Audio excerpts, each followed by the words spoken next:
Hello বন্ধুরা, good morning, welcome to our channel. তো বন্ধুরা, কেমন আছো তোমরা? আশা করছো অনেক ভালো। তো তোমাদের আশীর্বাদ তেন ভালোবাসা আমিও খুব ভালো হচ্ছি। তো বন্ধুরা, আজকে আর আমি কোথাও যাচ্ছি না। আজকে আমি সারাদিন বাড়িতে থাকবো, আর বাড়িতে থেকে আমি সারাদিনে কী কী কাজ করি তো সেটাই আজকে তোমাদের কাছে আমি শেয়ার করব।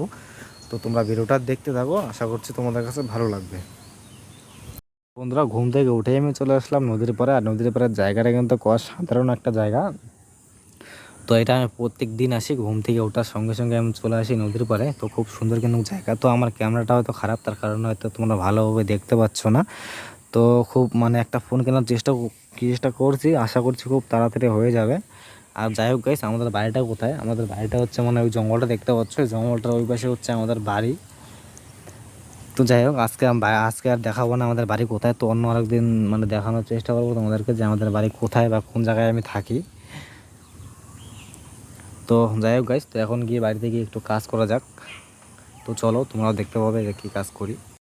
সকাল সকাল আমি ঘুম থেকে উঠে ভুট্টাগুলো আর কি ছুলছিলাম। আর ভুট্টাগুলোর অবস্থা গাছ দেখো, তো পুরো একদম খারাপ হয়ে গেছে। কেননা যখন আমরা ভুট্টাগুলো তুলছিলাম, তো তখন বৃষ্টি ছিল। আর বৃষ্টির কারণে বৃষ্টি জল পাইছে, জল হওয়ার কারণে ভুট্টার অবস্থা পুরো খারাপ হয়ে গেছে, গাজা বের হয়ে গেছে। আর আমাকে দেখতে পাচ্ছ গাছ, নীল নীল দেখা যাচ্ছে, হয়তো তিরপল টাঙানো আছে, তার কারণে হয়তো তোমরা নীল নীল দেখতে পাচ্ছ। আর বসে বসে আমি আর আমার ভাইস্তা দুজনে ভুট্টাগুলো আমরা দুজনে ছুলছিলাম। যাই হোক গাইস, আরেকটা কথা বলি। তো আমার যে ফোনটা যেই ফোনটা দিয়ে আজকে ভিডিও করছি, তো সেই ফোনটা কিন্তু একদম খারাপ হয়ে গেছে। তো ডিসপ্লে সব কিছু ভেঙে গেছে। আর ফোনটা যদি আমি চার্জে বসায় রাখি, তো সারাদিন যদি চার্জ করি না, তবুও কিন্তু ফোন চার্জ হয় না। জানি না কী প্রবলেম। তো কয়েকদিন আগে আমি 2000 টাকাতে ঠিক করে আনলাম। তো কিছুদিন যাইতে না যেতে আবার এরকম অবস্থা হয়ে গেছে।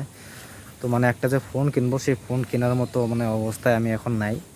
তো আমি যেহেতু 2-3 মাস থেকে বাড়িতে বসে আছি, আগে যেহেতু আমি বাইরে কাজ করতাম, তো এখন আর বাইরে যাওয়া হয় না, যেহেতু আমার মায়ের শরীর খারাপের জন্য কিন্তু আমি বাইরেও যেতে পারি না। তো কী আর করার গাইস, এই ফোন দিয়ে ভিডিও করতে হবে, তো কিচ্ছু করার নাই। তো চেষ্টা করছি একটা ফোন নেওয়ার, হয়তো কিছুদিনের মধ্যে একটা কম দামে 10-12 হাজার টাকা দিয়ে একটা ফোন নেব। তো দেখতে পাবে ফোন নেওয়ার পরে। এই ফোনটা একদম চলছে না গাইস। যাই হোক গাইস, যদি তোমরা সাপোর্ট করো তাহলে হয়তো একটা ভালো ফোন নেওয়ার ক্ষমতা হবে। আর সাপোর্ট না করলে কি করার, ভিডিও করাই ছাড়তে হবে, কিছু করার নাই। তো আমার ব্লগগুলো তোমাদের কাছে কীরকম লাগে অবশ্যই কিন্তু কমেন্ট করে বলবে। আর ব্লগটা যদি একটুকু ভালো লেগে থাকে, চ্যানেলটা সাবস্ক্রাইব করতে ভুলবে না। তো তোমাদের একটা সাবস্ক্রাইব বা একটা লাইক ভিডিও বানানোর উৎসাহ বাড়ায়। তো বন্ধুরা, বাই বাই।